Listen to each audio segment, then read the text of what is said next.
We don't recognise that how confusing this can be for children because of the messages we give them about sexual abuse, because we're going to talk about stranger danger, unfortunately.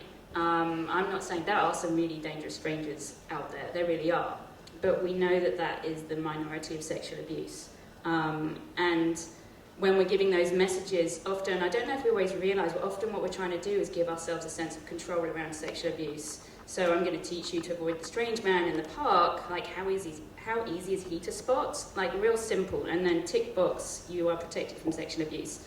I mean, I wish that was true, but it isn't. So then you've got loads of children growing up knowing about stranger danger.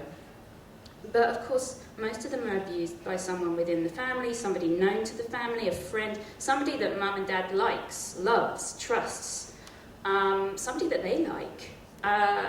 And so it can be really confusing for them because they got the whole stranger danger thing, but this isn't that. And so I think a lot of children struggle with, is this abuse? Because it doesn't sound like the thing mum and dad warned me about. So of course they're confused. And then that can make it even harder to talk to their parents about. It's really tricky that we have this narrative, not just stranger danger, but the part of it is, it's this narrative, it's something bad happens to you. And I think that's not the reality of the experience of abuse as children for every single person I've ever talked to, who's a survivor. And I think the experience is much more gradual, much more subtle at the beginning, much more confusing.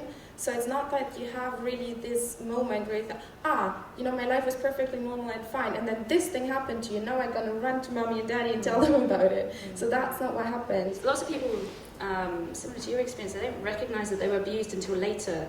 It's later that they feel violated, because it's later that they realise, I was groomed and manipulated and used.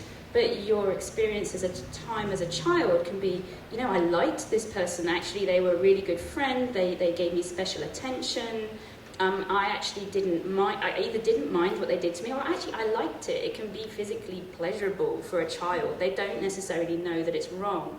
So when we have this idea that children will know that it is abuse, again, that's not a safe assumption.